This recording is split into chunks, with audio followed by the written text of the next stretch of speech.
en général. Et ce qu'il faut savoir, c'est qu'un Français sur deux est dans l'économie sociale et solidaire. Et en général, il ne le sait pas toujours. Donc on est là aussi pour lui rappeler. Alors pourquoi nos concitoyens sont dans l'économie sociale et solidaire quasiment à la moitié de la population, au travers des assurances, au travers des mutuelles, au travers de la banque, au travers des associations. Tout cela, des coopératives, tout cela, c'est l'économie sociale et solidaire. Y compris dans le milieu sportif, je pense à André, où quelquefois, lorsqu'on parle d'économie sociale et solidaire, on ne sait peut-être pas forcément ce que c'est. Voilà. Mais comme il le répète régulièrement, ne vous inquiétez pas, c'est pas contagieux, mais c'est bien de le savoir. Voilà. Donc merci de nous avoir rejoints. Alors, l'économie sociale et solidaire, c'est l'économie présentielle, et on a vraiment une fenêtre de tir, si je peux me permettre l'expression, pour dire, et on a découvert, c'est aussi adapté, hein, voilà, on l'a découvert ou redécouvert pour un certain nombre d'entre nous pendant le confinement. C'est quoi? Qu'est-ce qui s'est passé? Les gens se sont dit, mais après tout, pourquoi ne pas acheter plus localement, travailler plus localement? Enfin, voilà. Je crois qu'il y a eu cette prise de conscience de la proximité, et c'est vraiment ce qui qualifie notre économie. Hein. C'est une économie de proximité qui n'est pas délocalisable et qui fédère un certain nombre d'acteurs du terrain. C'est vraiment notre credo. Et on est aussi dans cette démarche de relocalisation de l'économie, hein, bien évidemment, puisque cette prise de conscience a pu se faire jour pendant les différents épisodes de confinement.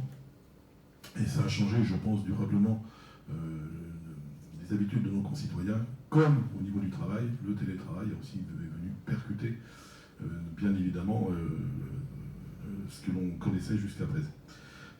C'est aussi une co-construction avec les acteurs du territoire, hein, bien évidemment, puisque les entreprises ESS, les citoyens, les partenaires institutionnels, et puis aussi une transversalité entre les différentes politiques qui sont menées. Hein. On le voit bien avec nos partenaires institutionnels, que ce soit des politiques culturelles, économiques, agricoles, foncières, ou au niveau des achats responsables. Voilà, je crois qu'on est sur un changement, un modèle de société vertueux, hein, qu'il faut promouvoir. Et par rapport à ça, on a tout un tas de projets, de moyens, d'actions, hein, notamment au travers de... Alors, je vais vous faire voir notre stratégie ESS 2025.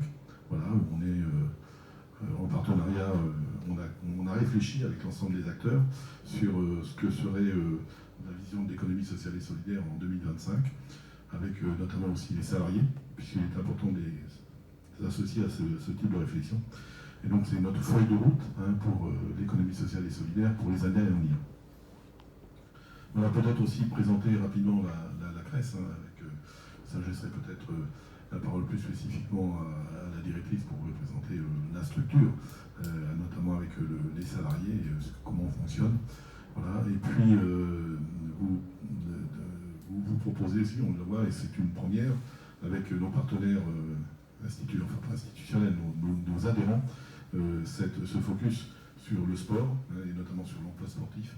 Je pense que c'est une première, on aura l'occasion de développer d'autres types de rencontres et de partenariats, et on aura l'occasion de faire venir les différents collèges. Alors les différents collèges, hein, il y a le collège, je l'ai dit, des associations, hein, où là on a un représentant, le collège des mutuelles, j'en ai parlé tout à l'heure dans les représentants, le collège des coopératives, le collège des entreprises commerciales de l'ESS, puisque l'ESS est une économie à part entière, hein, tout à fait, qui s'intègre dans l'économie plus globale, marchande, et qui représente quand même 10% de cette économie, donc 10% des emplois. Hein, donc je crois que c'est aussi un point important que nos concitoyens n'avaient pas forcément en tête.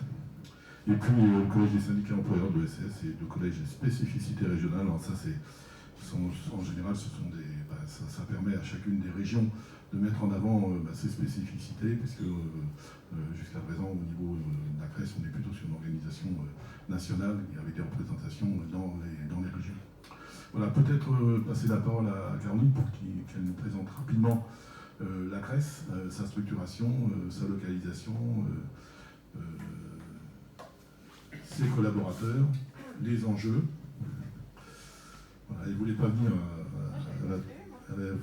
à la table, mais j'aime bien, moi. Je peux parler comme ça, je pense. Merci Jean-Louis. Moi j'ai dit un peu tout à l'heure, donc la chambre régionale, on est ici on est situé dans la maison régionale de l'économie sociale et solidaire qui est à 500 mètres à peu près, avec nos voisins tout proches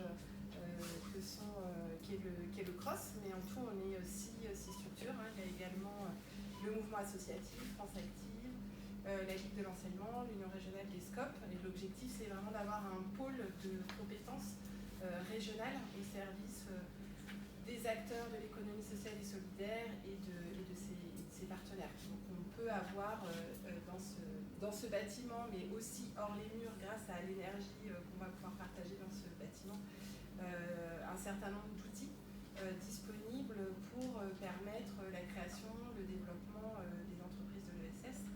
Ça va du dispositif des conseillers Capasso, en passant par un incubateur de l'économie sociale et de l'innovation sociale, mais aussi maintenant des plateformes d'épargne citoyenne. Voilà, il y a un panel d'outils qui est disponible. La CRES, donc il y a une CRES par région. On a une tête nationale qui s'appelle ESS France. Notre première mission, c'est celle de représenter les intérêts des entreprises de l'économie sociale et solidaire, que Jean-Louis a pu présenter dans son introduction. Nos enjeux au niveau de... donc la CRES est composée de l'ensemble des familles de l'ESS, comme vous l'avez dit. Nous avons une structuration avec une équipe de professionnels qui est en évolution en ce moment. À l'heure actuelle, on est 9 ETP, on ne se regarde pas parce que sinon on rit. Au 1er janvier, on doit être 13 ETP disponibles à disposition du territoire régional pour permettre